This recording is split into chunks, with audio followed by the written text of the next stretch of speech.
Salutations, respected viewers. In this video, I want to ask, what is socialism? Well, socialism is something that's being talked about a lot on various YouTube channels, such as by Stephen Crowder, Ben Shapiro, Tucker Carlson, and others. And obviously, there are many misconceptions about it. Incidentally, I'm not a socialist, but we'll come on to that more. So socialism is not something very new. It's as old as political philosophy itself. You'll find some socialist nostra in the writings of Aristotle, Plato, and other thinkers of ancient Greece. Now, that's not to say that we're socialist in the full-blown sense, but the notion that there should be some public ownership, that certain public services should be paid for through taxation, and not just the army, but some sort of provision for the needy. So socialism comes in a plethora of forms, and that's one of the reasons why it's often been unsuccessful, partly because it's so vociferous and open to countless different interpretations.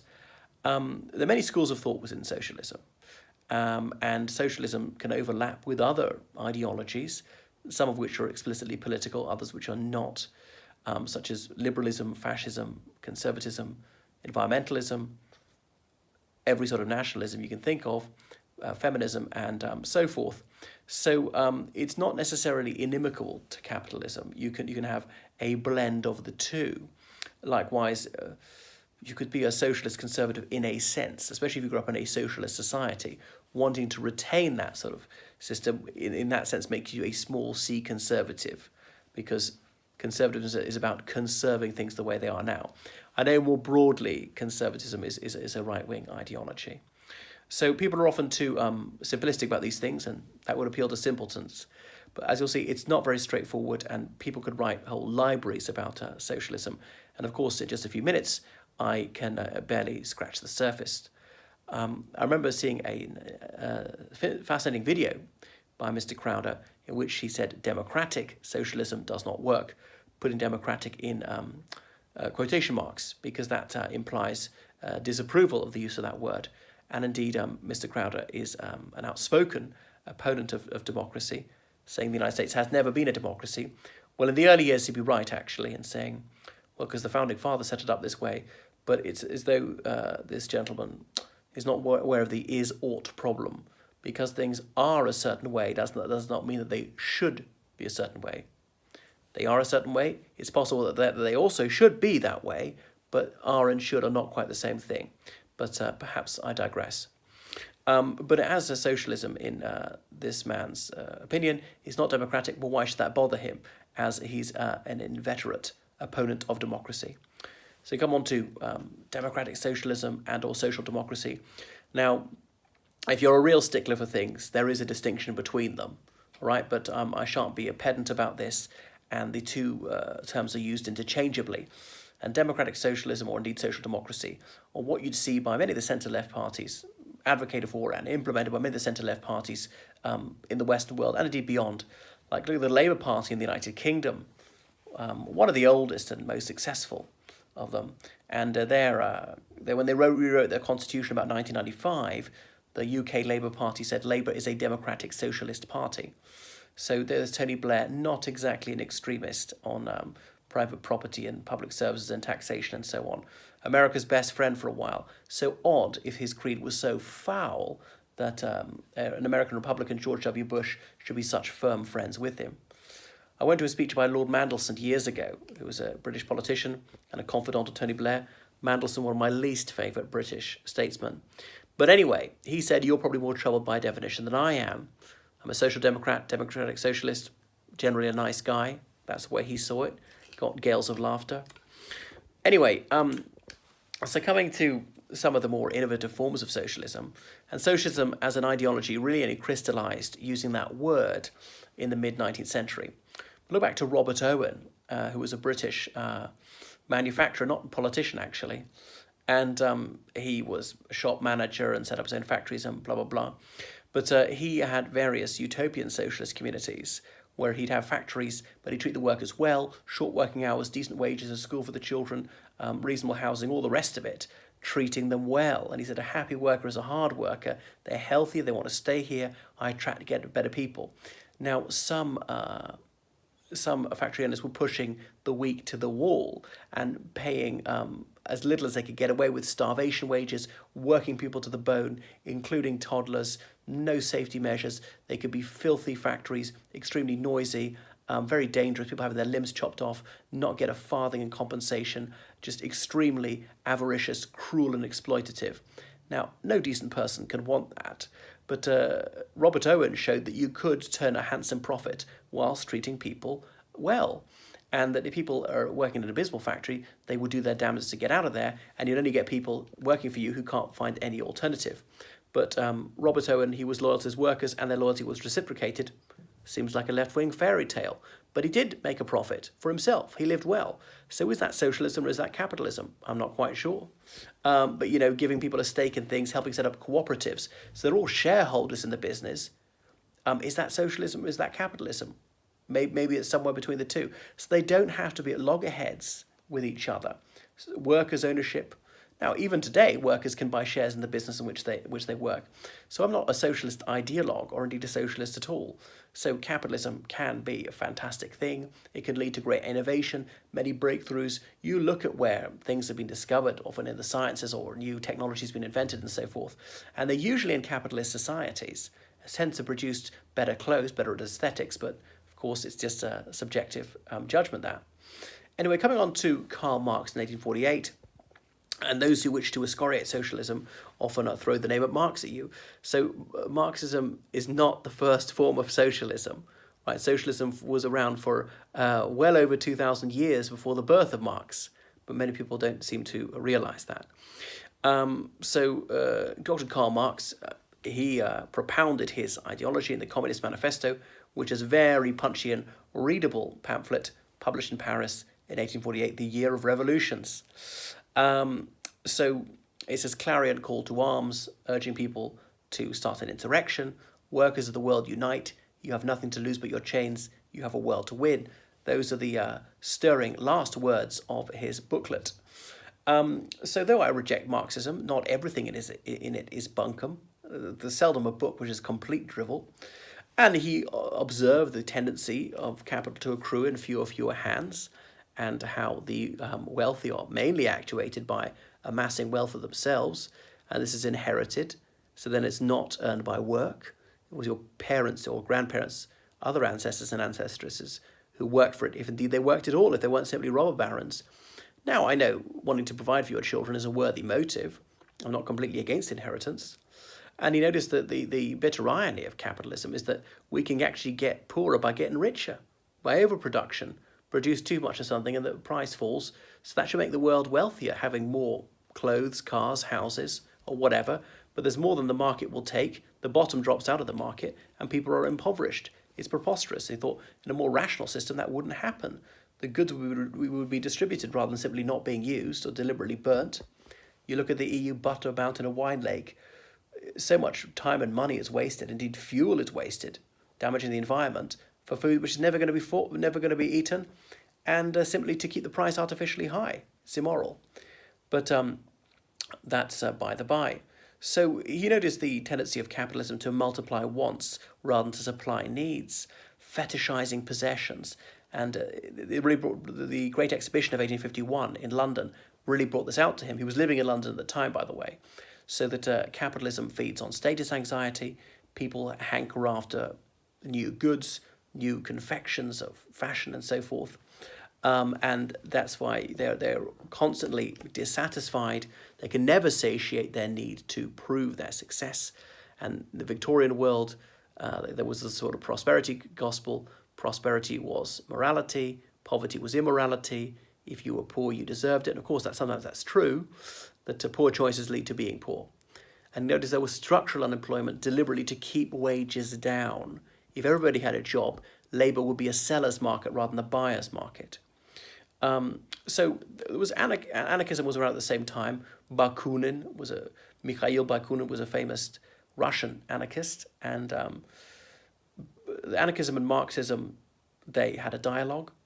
Remember, even at the time, Marxism was controversial within socialism. Now we'd say it's communism, it's a different thing, not quite socialism. It's confusing because of the nomenclature is often used loosely, and Communists would sometimes call themselves socialists. In the Soviet Union, often talking about being a hero of socialist labor, or that Marxism was scientific socialism, or because there was the Russian Social Democratic and Labour Party, which split into Bolsheviks and Mensheviks. The Bolsheviks later became the Communist Party. The Communist Party would sometimes informally call themselves Social Democrats. The use of Democrat in this sense would stun many people in the Occident. So anarchists, well, their word comes from no rule. Their name comes from no rule in ancient Greek. They're against having rulers. They're not opposed to having leaders. So people choose to be led, but they're against compulsion. So they believe the land to he who works it. There's a farm, there's farmland. You just start farming it, producing food for yourself. It's yours. Somebody who owns 100,000 hectares, it's wrong of him living miles away to claim he owns this land when he's not actually using it or renting it out. No, they dislike the rentier class because they say they're locusts. They're not producing anything, even providing a service. They own land. Why? Because they inherited from somebody who made a fortune, who bought it from somebody who just drove somebody off when he was a robber baron, who and you're not actually doing anything. You don't have a right to that. That's the way that the anarchists would see it. People sometimes talk about anarcho-communism. Now, but by 1917 in Russia, the anarchists and communists were at each other's throats. So communes can exist in capitalist society even today, and there were some idealistic people in the United States who founded communes in the 1960s. Not many of them exist. And I notice the most rabid anti-communists tend to be religious fundamentalists in both the Muslim and the Christian world. And again, it's very curiously ironic, since the people who've lived out the communist idyll, certainly within Christianity, tend to be the most passionate Christians and really the fathers of the church. Various saints like St. Augustine of Hippo and so on, St. Thomas Aquinas, and on and on. These monks, these early church fathers, or even the early church in the time of St. Paul and so on, they appear to have been something like communes in a few cases.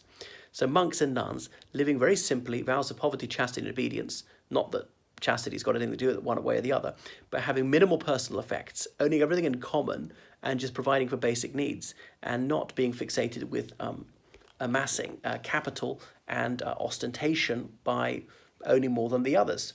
Now, that's a very ascetic life. That wouldn't appeal to me, or indeed most people. People have to be a bit masochistic to want that. But it shows how people who are ardent Christians, and indeed leading lights within Christianity, have lived communism in a sense. All right. So let's go on through the late 19th century. Yeah, Marx, he was a tendentious figure within socialism even at the time, and you may have read his critique of the Goethe program, in which he fell out with some mainstream socialists in Germany, that the Social Democratic Party, an increasingly popular party, especially amongst urban workers, industrial workers, and so forth. So there was the International Working Men's Association, and they were having various meetings, the First International, the Second International, and that split into communist and socialist parties. Some felt that they could work within the parliamentary system and they could make incremental changes. And the Labour Party in the United Kingdom was one of these. There was the Fabian Society, a faction within the Labour Party, which follows Fabian tactics, like after Quintus Fabius Maximus, Cunctator. Perhaps you know the one who defeated the Carthaginian commander Hannibal, because Cunctator, the delayer as it was called. So the Fabians adopt a gradualist approach. So as I say, they're moderates and intellectuals within the Labour Party.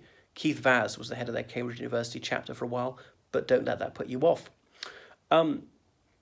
So the Paris Commune in 1871 was another brief experiment in setting up a communist system, but obviously the circumstances were exceedingly impropitious, coming hard on the heels of France's defeat in the Franco-Prussian War, and then the French Civil War was kicking off in the midst of it. So the Communards only managed to control Paris for a few weeks. They were besieged by right-wing French forces. They were soon defeated. Many of them were summarily executed. Others of them dispatched off to miserable penal servitude in French Guiana, where most of them succumbed to tropical diseases in but a few years. It was considered so perilous to the French bourgeoisie that Paris wasn't allowed to have an elected government for almost a century. And Paris is one of the few major conurbations in which the political right dominated for a very long time. Anyway, perhaps that is tangential to the gravamen of my case, that much of the critique of socialism is based on misunderstanding or indeed deliberate distortion. So look at the Russian Civil War, 1918 to 1922, thereabouts, and it's an intriguing and immensely complicated war, multi-sided war, the war of all against all, I suppose. But anyway, the two main sides were the Reds and the Whites. On the red side, the Bolsheviks and the left socialist revolutionaries. On the right, the sort of Whites, the right socialist revolutionaries, the Trudovniki, Mensheviks, and various other parties which are not socialists. Octobrists, Constitutional Democrats, Tsarists, I could go on. But my point is that socialism within Russia had split into at least 5 parties at that time, often at each other's throats. And besides that, there was the Black Army, the anarchists. There were various nationalist groups in other parts of the Russian Empire, in the Ukraine, in Azerbaijan, in Kazakhstan, in Georgia, you name it, who were socialists who wanted independence for their nation. So it's immensely complicated. At that time in Russia, something like 75% of people voted for one type of socialist or other. So that's that. And people often said, I wear a boiler suit, so I vote socialist, something like that. They thought it was a party for the working class, to make life better for the average person. They see this enormous amount of wealth, but what is lacking is the proper distribution of it. Is the maldistribution of wealth causes such abject penury. You know, why are people starving when there's a warehouse full of food? I'll tell you what brought it home to me one time in Mumbai, nigh on 20 years ago. Seeing this skyscraper bank gleaming, and it was obviously a place of the most mind-blowing wealth, riches beyond the imagining of the average denizen of Mumbai. And standing in front of it was a toddler, stark naked. And that just summed it up to me, that there was a wealth such as can scarcely be imagined by a child like that, represented by that bank. And yet she, or I can't even remember, it was a he, had not a stitch of clothing on. Anyway, so remember King George V in the United Kingdom about 1930 said, we're all socialists now. George V, not exactly a revolutionary figure. So socialism is, broadly speaking, the idea that there should be considerable amount of public ownership and some public services provided through taxation. All right, virtually everybody would agree with that. Just depends how much public ownership and how many services and which services. Right, even the most right-wing person would say the army. Why not privatize the army? To some extent, that's happening in countries like the United States, hiring private military companies or mercenaries to do their fighting for them. You look at the United Kingdom in the First World War, the Second World War, there's wartime socialism, where the government assumed control of various factories and railways, and they needed things to be done, they set wages, blah, blah, blah, prices were regulated, there was rationing. So why not continue that into peace? Sometimes, if it provides a better public service at a better price for most people, and okay, a microscopically tiny proportion of the population will not make such enormous profits, but should we care if that's better for almost everybody else? And, compulsory purchase is not unthinkable. Property rights are not inviolable. In every country, under particular circumstances, you can compulsorily purchase land. Some of the American right-wingers are foaming at the mouth wanting this border wall to be built. Well, you're going to need to compulsory purchase a lot of private property to do that. So you're not people who believe that private property is sacred after all. Or people's narcotics could be their private property, but you would seize those. Anyway, look back to the founding fathers of the United States. Not exactly socialists, but they sequestered property in the revolution. They drafted people. People were used as a resource. So that was a bit of wartime socialism as well. Now, I don't want the government owning everything or trying to run everything. They're often not very good at it. Socialism is sometimes highly inefficient. So socialism and communism can be pernicious. You're pushing an open door if you want to say that to me. There have been cataclysmic examples of it. They've been heavily oppressive. You look at Mao starving something like 20 million people to death and wouldn't even admit it was going on and wouldn't allow foreign aid in and wouldn't let the media tell the truth about it. So horrendous. There have been communist governments who have been utterly evil. No question about it. That doesn't mean that socialism is always wrong, that if you have publicly funded healthcare, before you know it, you're going to have famine. I mean, it's for the birds. So trying to plan the economy and have a command economy can lead to all sorts of mistakes and failures, can be over-regulated, clunky. I don't want the government controlling every facet of my life and regulating the minutiae of things, but that happens in capitalist societies to some extent anyway. It can be rather monochrome. There's only one employer. There's no incentive to improve things, show initiative. They pretend to pay us, we pretend to work. So certainly don't want Eastern Bloc style socialism. I do recognise there were some improvements in healthcare, education and housing in the Eastern Bloc between 1945 and 1989. But let's not pretend that capitalism is completely efficient. It doesn't have its failures. It can be disastrous too. Recessions. Anyone heard of the Great Depression? Hyperinflation, massive unemployment, leading to protests and revolutions. Famines like in India in the 1940s under a capitalist system. Famine in Ireland in the 1840s under capitalism. So a sensible socialist system wouldn't allow that to happen, would redistribute food to save people. 2008 economic crash. So it's preposterous to just cherry pick things and pretend that one system is wonderful and the other was always dreadful. Capitalism does not always mean to prosperity. You look at some of the poorest countries in the world and they will be capitalist ones. But I have to commend some communist governments at achieving a few successes.